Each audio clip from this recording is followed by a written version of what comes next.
Plusieurs lignes de la parole mènent à une seule ligne, celle de la vérité éternelle.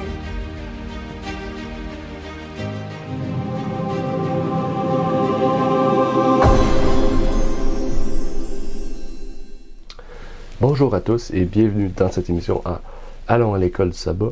Aujourd'hui, nous allons voir dans la leçon numéro 11 la suite du chapitre de Daniel 11 et en particulier le jugement. Et donc, nous allons entrer dans les autres versets que nous n'avons pas pu voir et étudier la semaine dernière pour ensuite passer au prochain chapitre, à savoir le chapitre 9 de Daniel. Et donc, je vous prie de prendre votre leçon de l'école du sabbat et surtout votre Bible en main pour que nous puissions étudier, comprendre et voir ce qui nous est révélé dans le chapitre 8 de Daniel au sujet du jugement. Je vous souhaite donc bonne étude et bonne écoute.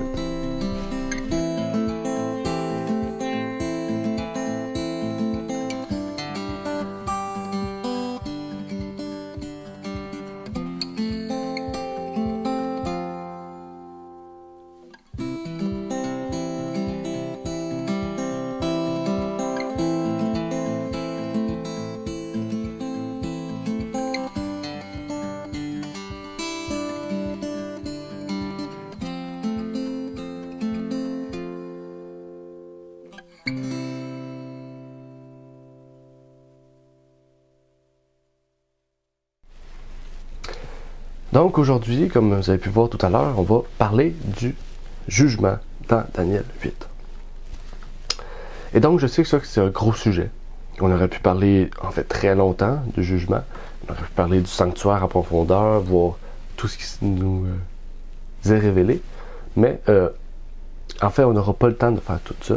Comme vous savez, j'essaie de faire des leçons qui sont complètes, mais qui gardent quand même sa simplicité pour permettre à tout le monde de pouvoir comprendre. Okay? Et donc, c'est pour ça qu'on fait des leçons de 30. En général, j'essaie tout le temps de faire plus que 30, mais en bas de 40 minutes. Et des fois, on peut faire plus. C'est sûr que depuis que je suis seul, c'est beaucoup plus court. Donc, j'essaie tout le temps de faire 30-35 minutes. Mais à deux personnes, on pourrait largement dépasser le 40 minutes et même le 30 minutes. Et donc, j'espère pour l'année 2022 qu'on pourra faire ces émissions à deux. Et donc, c'est mon plus grand souhait. Et donc, avant de commencer, j'aimerais pouvoir faire les invitations. Donc, je vous invite à pouvoir liker cette vidéo, surtout partager pour que d'autres personnes puissent connaître les guides de l'école du sabbat. Comme vous le savez, c'est des guides qui sont bibliques. Donc, tous les gens peuvent être touchés par ces choses-là. Tous les chrétiens sont concernés par ces choses-là. Et je l'ai même justement donné récemment à quelqu'un qui n'est pas adventiste et il apprend beaucoup de choses et même qu'il découvre justement les choses auxquelles aussi je peux adhérer, certaines doctrines comme le message des trois anges, etc. Et donc c'est vraiment une étude qui vous permet non seulement de pouvoir étudier, mais de pouvoir même évangéliser. Ça peut vous permettre aussi de quelqu'un qui veut étudier Daniel, vous donner ce livret-là de Daniel. C'est un co-livret qui répond à diverses questions. En plus, vous avez des références. Si vous avez des questions, vous pouvez nous contacter aussi. Il y a tout pour vous permettre donc de comprendre ce qu'il en est. Et donc, c'est mon plus grand désir de pouvoir faire en sorte que de plus en plus de personnes, non seulement connaissent l'école du sabbat, mais qu'ils puissent connaître aussi ce ministère par lequel nous travaillons avec l'Église adventiste historique de 1889, qui a été formée récemment à Terrebonne, dans le fond, où est-ce que nous sommes dans notre maison. Et donc, je vous prie aussi de pouvoir commenter. Si vous avez des questions en lien avec la leçon, vous pouvez commenter dans les commentaires YouTube pour justement permettre à d'autres personnes de pouvoir trouver ces réponses si ils avaient ces questions. Et sinon, vous pouvez nous contacter par email aussi à contact@lignesurligne.ca si vous avez toute autre question générale avec la Bible, des questions au sujet du ministère, même on pourrait dire des choses que vous aimeriez avoir de plus. Donc, sur une petite équipe, on a une main-d'œuvre réduite, mais on peut faire en sorte de pouvoir vous donner quelque chose, un contenu ou quelque chose qui pourra donc vous permettre plus largement de pouvoir comprendre et explorer la parole de Dieu, qui est notre livre, notre base, notre fondement spirituel. Et donc, avant de commencer, je vais faire une toute prière et par la suite, on pourra entamer dans le sujet du jour, à savoir le jugement. Prions. Notre Père qui est aux cieux, j'aimerais te prier, Seigneur, déjà pour te remercier de nous permettre de faire ces émissions chaque semaine, Seigneur. Tu nous permets d'explorer divers sujets de la Bible. Tu nous permets aussi de pouvoir comprendre ta parole et de voir ce qui en est, Seigneur. Donc, puisses-tu continuer à nous éclairer au sujet de Daniel, Seigneur, et en particulier pour le prochain trimestre qui sera sur le livre de Jacques, donc les petits livres du Nouveau Testament, que tu puisses donc nous permettre de comprendre ce que tu veux nous révéler au travers de Daniel et donc de tous les trimestres que nous aurons à voir, Seigneur. C'est ma prière au nom de ton Fils Jésus-Christ. Amen. Dans cette leçon, on va parler en particulier du jugement, mais qu'est-ce qui est encore le jugement? C'est vraiment la prophétie des 2300 soirs et matins, ou les 2300 jours, parce que soir et matin équivaut à une journée, donc 2300 jours. Et donc, je vous prie d'être à l'écoute, parce que c'est une prophétie qui est importante, surtout qui est le centre, en fait, on pourrait dire, de la réforme finale du christianisme, on peut dire. Okay? Donc, en fait, la prophétie des 2300 soirs et matins est la prophétie, quand elle a été comprise, qui a permis donc de ramener les chrétiens à l'état des apôtres. Quand je dis ramener les chrétiens, c'est de ramener les doctrines pures, c'est-à-dire se détacher totalement du catholicisme par ces doctrines, donc la Trinité, l'immortalité de l'âme, le dimanche. En fait, par le sanctuaire, les adventistes, qui étaient à cette époque-là des millérites, donc des chrétiens de toutes dénominations, qui se sont assis, réunis, compris, et après ont formé des églises, et donc se sont réunis ensemble pour former plusieurs églises, et donc former une organisation qui s'appelle l'Église adventiste du 7e jour, en fait qui est pas mal en soi, puisque une organisation, une dénomination, c'est une organisation de plusieurs églises sous, en fait, on pourrait dire un fondement, c'est-à-dire que plusieurs personnes adhèrent à ces mêmes doctrines. Donc, si ces doctrines-là sont bibliques, qu'est-ce qu'il y a de mal à une organisation d'une église sur des fondements bibliques? Parce que l'église de la Bible a fait la même chose, en fait. Les apôtres ont fait la même chose. Okay? Chaque ancien avait son église, chaque ancien avait leur chose, mais il y avait un centre d'organisation, c'était à Jérusalem. Les débats se faisaient tous à Jérusalem pour débattre des doctrines, de qu'est-ce qui devait être prêché. Et on en a la preuve avec, justement, Paul et Barnabas, quand ils se sont débattus et qu'il y a eu les Juifs aussi qui ont dit qu'il faut faire les lois cérémonielles, etc. Donc, c'est toutes des choses, en fait, que les chrétiens ont passé au travers des siècles, et même encore aujourd'hui, en s'organisant, on fait face à des choses de ce genre, en fait, auxquelles on doit s'organiser, s'asseoir et discuter de doctrines ou de faits qui sont pour ou contre la parole de Dieu et mettre au point ces faits-là. Mais là n'est pas le sujet du jour. Le sujet du jour est la prophétie des 2300 soirs et matins, qui est une prophétie importante et que tout le monde devrait comprendre. Parce que l'esprit de prophétie nous montre l'importance, non seulement de cette prophétie, mais l'importance surtout de comprendre ce que Jésus exécute au ciel. Et cette prophétie-là nous permet d'entrer dans cette compréhension, en fait. Cette prophétie-là ne va pas nous amener toute cette compréhension du sanctuaire, mais va nous amener à explorer davantage le sanctuaire et en fait ce que Jésus fait au ciel en ce moment par le livre de l'Hébreu et de l'Ancien Testament. J'aimerais pouvoir débuter donc par un fait important, à savoir les temps prophétiques. Quand on parle de temps prophétique, je ne parle pas bien sûr de ce qu'on retrouve dans Lévitique et Ézéchiel, à savoir un jour est égal à un an, okay, qui est, on pourrait dire, une méthodologie d'étude pour définir des temps prophétiques, mais ici je parle bien de temps prophétique dans le sens à quel moment en fait il n'y aura plus de temps prophétique. En fait, la Bible dans Apocalypse 11, versets 5 à 7 nous dit « Et l'ange que j'avais vu se tenir sur la mer et sur la terre leva sa main vers le ciel. Il jura par celui qui vit au siècle des siècles, qui a créé le ciel et les choses qui y sont, la terre et les choses qui y sont, et la mer et les choses qui y sont, qu'il n'y aurait plus de temps. Mais qu'au jour où le 7e ange se ferait entendre sa voix, quand il sonnerait de la trompette, le mystère de Dieu s'accomplirait, comme il l'avait déclaré à ses serviteurs, les prophètes. » L'ange ici jure. Okay? Donc on pourrait se dire, pourquoi lui il jure et nous on ne peut pas jurer? Je vous prie d'aller voir notre étude sur Apocalypse 11 qu'on a fait, si je ne me trompe pas, dans le premier trimestre. Donc, vous pouvez les fouiller dans les émissions quand on va parler de l'Apocalypse 11. On va parler justement de ce fait-là de jurer. Okay? Il y a des différences entre le jurer et jurer d'après sur la tête, sur ma tête, ou sur le ciel, ou sur quelqu'un, en fait. Et même dans le livre de Jacques, on va en reparler, parce que dans le livre de Jacques, on en parle aussi du fait de jurer. Et donc, je ne voulais pas ouvrir le sujet sur ça, mais me concentrer vraiment sur la partie importante, à savoir qu'il n'y aurait plus de temps. Donc, le fait qu'il jure, c'est le fait, en fait, qui vient démontrer que c'est pas seulement un fait, mais que c'est sûr, en fait, que ça sera demain. Okay? Et il dit qu'il n'y aurait plus de temps. Donc, on pourrait dire qu'il n'y a plus de temps, c'est la fin des temps. Donc, il n'y a plus de temps, donc c'est fini, Jésus revient. Mais ici, quand vous lisez bien, par la suite, il cite le 7e ange. Et dans le 7e ange, il ne donne pas de date de commencement, il ne donne pas de date de fin, il ne donne pas de date de rien. OK? Et donc, il faut comprendre, en fait, quelle est la dernière prophétie auquel les temps sont fixés, qui est la prophétie donc la plus longue normalement.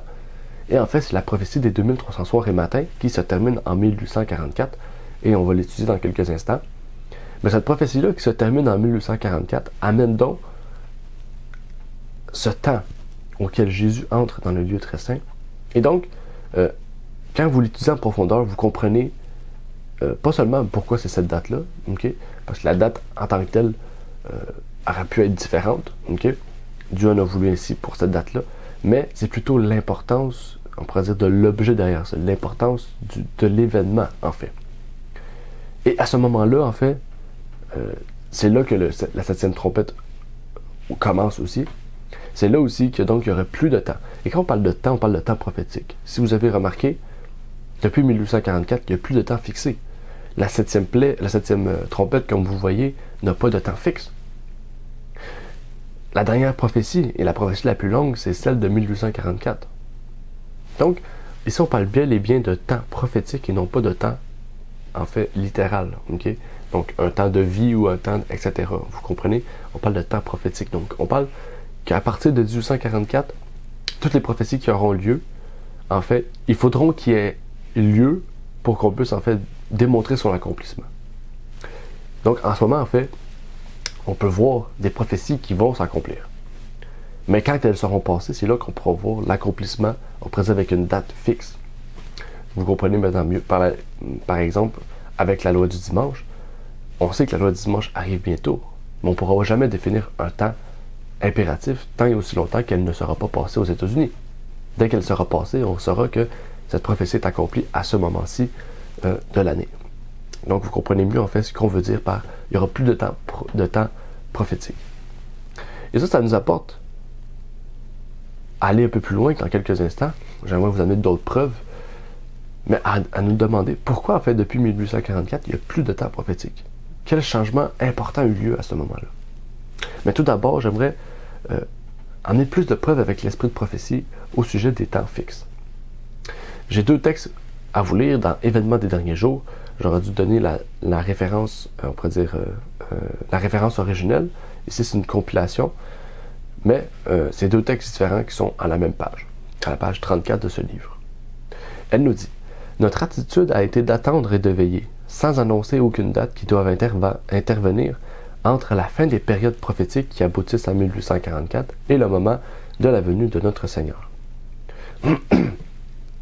On devrait faire de même. Nous ne recevrons aucun autre message concernant un moment précis. Après cette période de temps, Apocalypse 10, 4 à 6, qui embrasse les années 1842 et 44. Nul ne peut fixer de nouvelles dates prophétiques. Le calcul prophétique le plus long aboutit en automne 1844. OK? Donc, il y a vraiment un lien avec Apocalypse 10, et donc la compréhension des temps prophétiques fixes dans Apocalypse 11. Et donc, comme je vous ai dit tout à l'heure, les prophéties d'aujourd'hui s'accompliront sans que nous ne sachions réellement quand. On parle de quand exactement. On sait quand dans un large terme, mais quand exactement, on ne le saura jamais. Tant aussi longtemps qu'elle n'est pas passée. Nous pouvons voir leur accomplissement prochain et Dieu nous invite donc à nous préparer sans cesse face à cela. En fait, pourquoi depuis 1844, il n'y a plus de temps prophétique fixe? Ce que je vous ai dit tout à l'heure. Et ce que j'ai pu en trouver, quelque chose d'important, c'est en lien avec Daniel 8, 14 justement, auquel on nous parle de la purification du sanctuaire.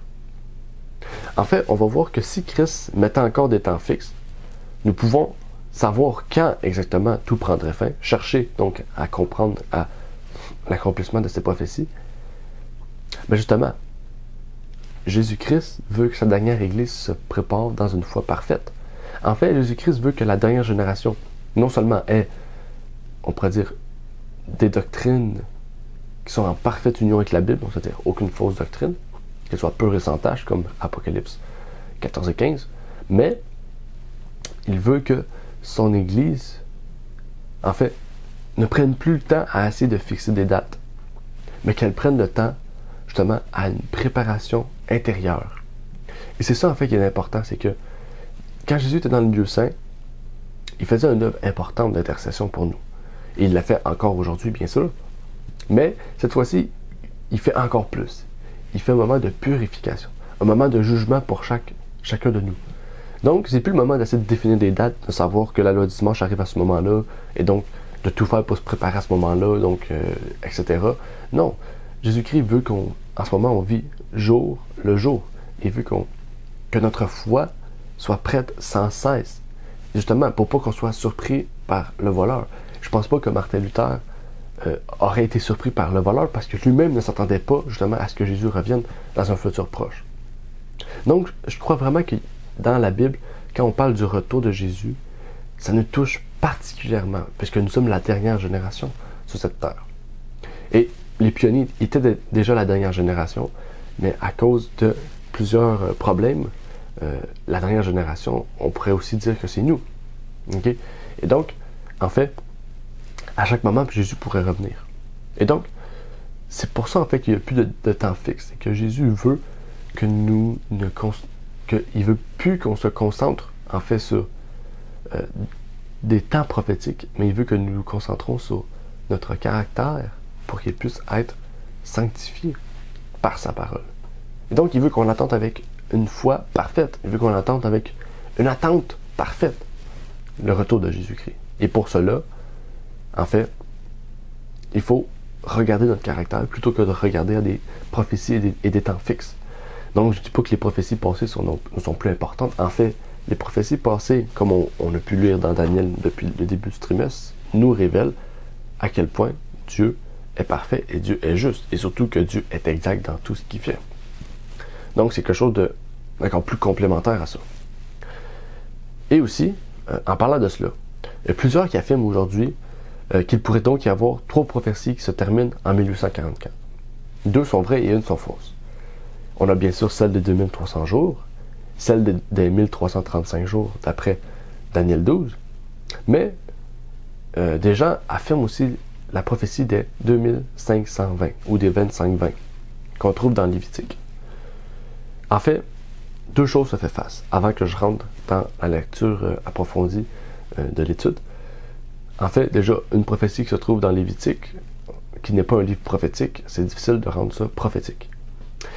De plus, cette prophétie, c'est pas une prophétie qui vient de l'Adventiste, parce que l'Adventiste l'a rejeté dès son départ, mais vient des Millérites et de William Miller et de toutes ces personnes-là qui ont étudié. Et en fait, ces personnes-là qui ont tout annoncé, n'avaient pas totalement la vérité, justement. À partir de 1844, ils ont pu obtenir ces lumières-là, mais ils ne seront pas jugés d'après, par exemple, le sabbat, etc., puisque, en fait, ils n'ont pas eu connaissance exactement de ces choses-là. Mais ici, c'est de savoir, les 25-20, pourquoi, en fait, ça serait une fausse prophétie? Je vais vous lire une citation d'Uriah Smith, justement dans le livre qu'on a pu traduire sur Réflexions sur le livre de l'Apocalypse, édition Ligne de vérité, à la page 363 et 364. J'aimerais lire avec vous comme suit cette partie du livre qui nous parle des 25-20 justement, ou des 7 ans de Lévitique. Il nous dit: Presque tous les schémas du plan des âges et de l'âge à venir, etc., utilisent une période prophétique supposée appelée les 7 ans. Et l'on tente de comprendre un accomplissement remarquable par les événements de l'histoire des Juifs et des gentils. Tous ces spéculateurs pourraient aussi bien épargner leur peine, car il n'y a pas de période prophétique de ce genre dans la Bible. Mais nous n'avons pas besoin de nous inquiéter à ce sujet, car l'expression 7 ans ne dénote pas une période de durée, mais est simplement un adverbe exprimant le degré et exposant la sévérité des jugements apportés sur Israël. Si elle désignait une période de temps, un nom et son adjectif seraient utilisés, comme dans Daniel 4, verset 16, que 7 temps passe sur lui. Nous avons ici le nom, temps, et l'adjectif 7, donc Shiba Idan en hébreu. En araméen, désolé. Mais dans les passages cités ci-dessus, du Lévitique 26, les mots 7 ans sont simplement l'adverbe Sheba, qui signifie 7 fois. La Septante fait la même distinction en utilisant dans Daniel 16, etc., le terme grec cité, mais dans le Lévitique, il s'agit simplement de l'adverbe. L'expression dans Daniel 4.16 n'est pas prophétique, car elle est utilisée dans une narration simple et littérale, voir le verset 25. Donc, on comprend bien, en fait, ici, c'est comme Jésus qui disait, en lien avec Caïn, que tu seras maudit 7 fois. En fait, c'est pas une prophétie qui va compléter 7 ans. Okay? Vous avez compris que quand tu seras maudit 7 fois, 77 fois, ça nous montre ici, en fait, que en fait, il sera maudit à toujours. Okay? Ou il sera maudit beaucoup. Ici, les 7 ans, c'est pour nous montrer la grandeur de la malédiction, de la bénédiction. Et donc, on faut entrer dans la compréhension des 2300 soirs et matins. Et ne vous inquiétez pas, on va parler vraiment de concret, okay? Et je n'irai pas en profondeur de cette étude et de la compréhension des 2300 soirs et matins, puisqu'en fait, ça serait beaucoup trop long. Mais c'est important de pouvoir comprendre les bases pour peut-être vous amener à une recherche plus approfondie. Nous avons vu la dernière fois ce qu'était le continuel ou le perpétuel, et le péché aussi qui cause la désolation.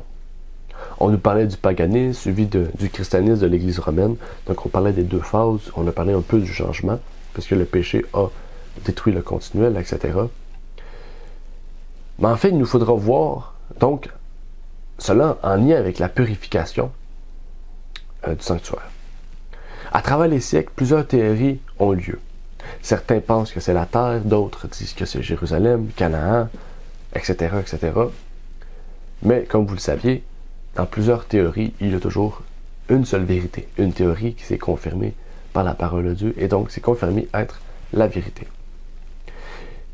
Il faut se dire que si le terme sanctuaire est présent, la Bible nous parle d'un seul emplacement et c'est le sanctuaire que Dieu a institué sur terre. Pourquoi Dieu nous parlerait du terme sanctuaire mais n'aurait aucun lieu ou aucun lien avec le sanctuaire? Bien sûr, on pourrait parler du sanctuaire actuel, lui qui existe encore aujourd'hui à Jérusalem, mais bien sûr, Dieu ne se référait pas à ce sanctuaire-ci, mais bel et bien à un sanctuaire non plus fait de main d'homme, mais celui qui est au ciel. Mais, à l'époque des Millérites, eux croyaient que c'était la terre. D'après une compréhension erronée, émise par les protestants, etc. Et donc, en fait, les premiers adventistes, après 1844, ont pu étudier davantage et comprendre ce qui était réellement ce sens-là. Et en fait, déjà, il faut comprendre que si c'était le sanctuaire de Jérusalem, à l'époque auquel Daniel fait référence, déjà, il n'existait plus. Mais même après qu'il ait été existant, les 2300 soirs et matins, si on le transfère en année, n'arrivaient même pas à cette époque-là, puisque le sanctuaire a été détruit en 70 après Jésus-Christ. Donc, on ne fait certainement pas allusion au sanctuaire terrestre. Mais au ciel, on sait qu'il y avait un sanctuaire au moment auquel Jésus est retourné au ciel à son ascension. D'après Hébreux 8, versets 1 et 2, Hébreux 9, versets 23 et 24, il y a bel et bien un sanctuaire au ciel, et il se pourrait très bien que ce soit en lien avec ce dernier. Mais, qu'est-ce que le premier sanctuaire terrestre avait, qui donc pourrait nous mettre en lien avec le sanctuaire céleste? Dans Hébreux 9, verset 1, on peut y lire. La première alliance avait donc aussi des ordonnances touchant le service divin et le sanctuaire terrestre. Donc, la première alliance, le premier sanctuaire, le sanctuaire des Hébreux, avait bel et bien des ordonnances. On ne parle pas ici des 10 commandements, parce que les 10 commandements n'appartiennent pas en tant que tels au sanctuaire, ils étaient présents bel et bien avant. Mais on parle d'ordonnances, donc de lois cérémonielles. Et ces lois cérémonielles représentaient les ombres et les choses à venir. Donc, ils représentaient quelque chose de beaucoup plus grand. Et donc, des choses qui sont en lien avec le ciel, avec le sanctuaire céleste. Maintenant, à savoir de quoi nous parlons quand nous disons que nous parlons de la purification du sanctuaire céleste. Il faut remarquer que le sanctuaire de la Bible doit avoir un service appelé purification, par logique, puisqu'on dit la purification du sanctuaire. Donc, si on retrouve en fait un service dans le premier sanctuaire, dans le sanctuaire terrestre, qui est en lien avec la purification du sanctuaire, c'est qu'alors, il y en a un aussi dans le lieu très saint, dans le sanctuaire céleste, qui sera bien sûr différemment, puisqu'il n'y aura plus d'agneau à sacrifier ou de la bête quelconque pour ce service. Mais il faudra donc faire le lien et comprendre quel est le lien entre le terrestre et le céleste. Comment on peut l'appliquer, en fait. C'est ça un peu que j'aimerais vous démontrer aujourd'hui comme base, pour que par la suite, vous pourrez peut-être rechercher davantage à comprendre ce sujet vraiment important. En fait, Hébreux 9, 22 et 23 pourrait peut-être nous donner cet élément de réponse au sujet de la purification du sanctuaire. On nous dit, « Et, selon la loi, presque toutes choses sont purifiées par le sang, et sans effusion de sang, il n'y a point de pardon. Il était donc nécessaire que les emblèmes des choses qui sont dans les cieux fussent purifiés de cette manière, mais que les choses célestes le fussent par des sacrifices plus excellents que ceux-ci. » Et donc, il devait y avoir une effusion de sang pour qu'il y ait une purification. Au ciel, par logique, il n'y a pas d'impureté physique. Donc, il n'y a pas de sang qui sera versé. Mais, pour débuter ce cycle, il fallait bel et bien un sacrifice de sang. Et on en a la preuve. Jésus, sur la croix, en mourant, a permis donc, par sa vie sans péché, son entrée dans le lieu saint, et par la suite dans le lieu très saint. Et donc, en fait, il faut comprendre que, oui, il y a bel et bien un sacrifice de sang. Il s'est fait sur terre. Il a été validé par Dieu au ciel, et donc Jésus a pu entrer dans le lieu, dans le sanctuaire céleste, puisqu'il était parfait. Et donc, puisqu'il était parfait, on voit que son sacrifice était plus excellent que les autres qu'auparavant, puisque les autres, auparavant, le sacrifice de l'agneau ne rendait pas parfait le prêtre. Mais Jésus, par son sacrifice, l'a rendu parfait, puisqu'il était déjà parfait, donc ça l'a juste continué. Mais il faut savoir aussi, est-ce que sur terre, il y avait un service pour la purification des péchés? En fait, oui, il y avait bel et bien un sacrifice de purification des péchés. Il y avait un service de justification des péchés qui se faisait chaque jour ou à chaque fois qu'une personne commettait un péché. Donc, pour les péchés, on pourrait dire conscients, la personne allait au sanctuaire pour remettre un agneau. Les péchés inconscients, c'était un service qui était fait, je ne sais pas combien de temps, je n'ai pas exactement les références, mais qui était fait à un certain temps pour les péchés qui étaient inconscients. Mais une fois par an, le sanctuaire était purifié des péchés. Donc, justifier, en fait, c'est que on peut prendre une feuille. Justifier. C'est que quand la personne commet le péché s'écrit. Quand la personne prie, le péché est effacé. Donc, Dieu met une barre sur le péché. Mais le péché reste là, il reste actif, il reste visible, mais on pourrait dire il a été effacé. La purification, c'est en fait, c'est comme si on remettait la page blanche. Et donc, on voit que, en fait, si la justification aurait resté présente sur, par exemple, le sanctuaire terrestre, mais sans la purification, en fait, il y aurait un manque dans, justement, le plan de salut, parce qu'on aurait été justifié, mais sans pour autant être purifié. C'est-à-dire qu'on aurait toujours péché, mais sans, en fait, recevoir la purification. Mais justement, Jésus-Christ nous a montré le contraire. Il nous a montré que pour aller au ciel, il nous faut être justifié, donc recevoir le baptême et par la suite prier, etc., commencer une vie chrétienne, mais il nous faut être purifié. Par cela, c'est l'étape de la sanctification qui va nous permettre de recevoir la purification. Et donc, c'est vraiment des choses qui sont liées ensemble. Et dans le lieu très saint, sur terre, il y avait bel et bien un service qui était fait, qu'on appelle le Yom Kippour, qui touchait les 3 services. Donc, le parvis, qui touchait le parvis, le lieu saint et le lieu très saint. Ce service avait pour but de purifier le peuple de ses péchés et aussi de purifier le sanctuaire, ses meubles, ses vases, etc., de purifier vraiment tout le sanctuaire et les péchés du peuple. Lévitique 16, 16, 30 et 33 nous révèlent ces choses. Le ministère des prêtres dans la justification des péchés, qui était fait tout au long de l'année, et celle de la purification une fois par année, se trouvait être l'ombre du travail du Christ dans le sanctuaire céleste. Et donc, pour ceux qui disent que le sacrifice à la croix de Jésus n'était pas complet, etc., parce qu'on dit qu'il y a 2 phases à l'expiation, c'est totalement faux. Parce que, en fait, si on dit que le sacrifice de la croix n'était pas complet, c'est-à-dire que Jésus justifie incomplètement. Jésus ne nous justifie pas complètement. Ce qui est illogique à dire. En fait, la mort de Jésus sur la croix était tellement complète qu'il lui a permis d'entrer dans le lieu saint et donc de nous justifier. Et par la suite, après les 2300 soirs et matins, après la purification du sanctuaire, de pouvoir commencer le service de purification. Et donc de combiner justification et purification ensemble. Et donc, en fait, ce qu'il faut comprendre, c'est que ce service de purification, oui, c'est Jésus qui va nous purifier, mais nous devons nous sanctifier pour qu'il nous purifie. Vous comprenez? On doit rechercher à être parfait pour que Jésus nous rende parfaits. C'est un peu ça. C'est pas très compliqué à comprendre, en fait. C'est un peu un donnant-donnant, en fait. Et bientôt, en janvier du Voulant, il va y avoir des prédications sur la perfection chrétienne, okay, qui vont être publiées sur notre chaîne YouTube, donc en 6 parties. Et donc, quand vous allez les écouter, vous allez très bien comprendre, en fait, qu'est-ce que Jésus recherche de nous, en fait. Et il recherche de nous, mais il ne faut pas savoir que c'est juste nous, en fait. Jésus recherche cela de nous, mais il nous dit, je vais être avec vous pour vous aider dans ce processus. Jésus reste tout le temps auprès de nous. Pourquoi? Parce que le sacrifice sur la croix est complet. Seulement qu'il y a 2 phases dans l'expiation. Par la suite, si on revient dans Daniel 8, 15 et 16, Daniel voit une personne à l'apparence d'un homme. On va avancer un peu.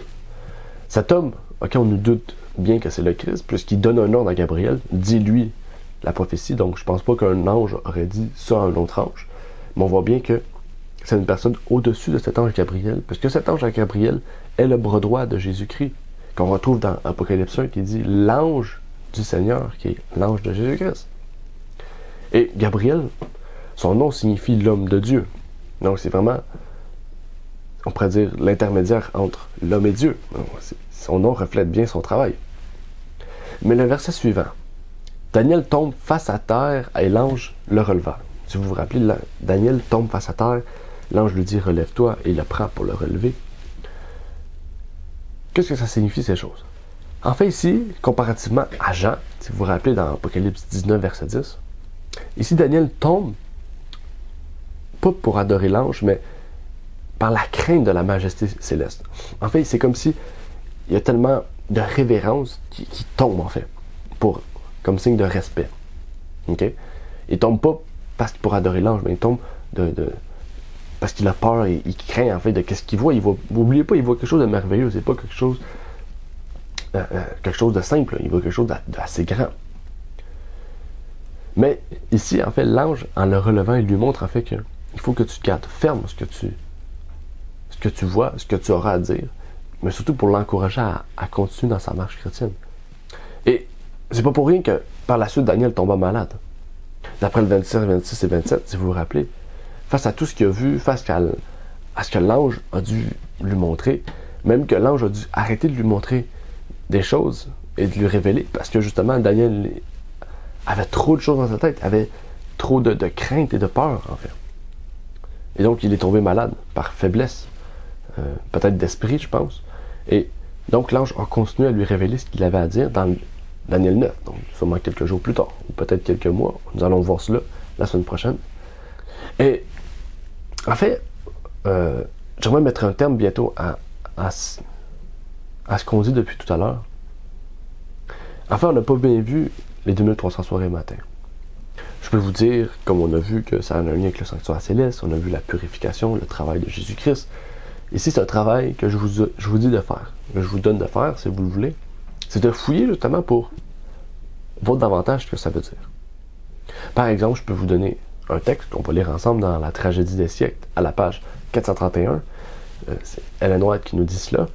Ce mouvement fut déterminé par la découverte du fait que le décret d'Artaxerxès ordonnant la restauration de Jérusalem, décret qui fixe le point de départ de la période des 2300 soirs et matins, était entré en vigueur en l'automne de l'année 457 avant Jésus-Christ. Et non au commencement comme on l'avait d'abord cru. En prenant l'automne de l'année 457 pour point de départ des 2300 ans, cette période se terminait à l'automne 1844. Pourquoi 457? 457, c'est la date de départ de la restauration de Jérusalem. Et pour savoir que c'est une bonne date de départ, c'est dans le chapitre 9, encore une fois, qu'on va trouver la réponse. C'est dans le chapitre 9, on parle des 70 semaines. Okay? Et quand vous prenez 457 et 70 semaines, ça nous amène à Jésus-Christ. Donc le point de départ est vraiment très bon, en fait, parce que la venue de Jésus-Christ et la restauration de Jérusalem ont un temps fixe, et on va le voir la semaine prochaine. Ne vous inquiétez pas. Et ce même point de départ nous amène en 1844, qui est autant vrai que les 70 semaines. Et donc, j'aimerais terminer par l'appel du jour et la prière par la suite. Dieu nous invite aujourd'hui à nous tourner vers cet accomplissement de prophétie. Car Christ, depuis 1844, fait un travail de purification qui est très important, non seulement à comprendre, mais à mettre dans notre vie.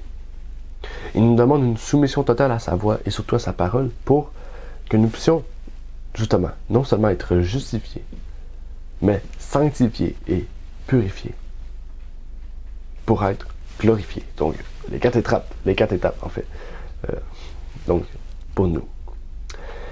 Et donc, j'aimerais pouvoir prier avant de conclure pour vous laisser peut-être explorer Daniel 8, verset 14. Si vous avez des questions, n'oubliez pas, vous avez les commentaires, la section commentaires sur YouTube, et vous avez aussi notre email pour nous contacter sans problème. Donc maintenant, prions. Notre Père qui est aux cieux, j'aimerais pouvoir te remercier, Seigneur, pour tout ce que tu as pu faire dans notre vie au cours de cette journée. Puisses-tu nous bénir avec ce que nous avons vu aujourd'hui, Seigneur? Que tu puisses nous révéler davantage et toujours ce que tu veux de nous, Seigneur, à propos de ta parole, à propos de tout ce qui concerne la purification du sanctuaire, cette prophétie des 2300 soirs et matins, et que tu puisses nous révéler, Seigneur, ces choses que tu veux nous montrer, que tu veux nous révéler. C'est ma prière et surtout ma prière pour tous ceux et celles, Seigneur, qui veulent comprendre les vérités de ta parole et ce sujet important du sanctuaire céleste, Seigneur, qui nous révèle beaucoup de choses au sujet du plan du salut, Seigneur. Je te prie donc de nous protéger, de nous bénir et de bénir tous ceux et celles, Seigneur, qui écouteront cette émission et qui, Seigneur, pourront mieux comprendre ta parole. Je te prie pour tes choses au nom de ton Fils Jésus-Christ. Amen. Merci d'avoir écouté cette vidéo. Pour plus de contenu, abonnez-vous sur notre site internet. Il est également possible pour vous de nous suivre sur notre page Facebook et de nous contacter par email.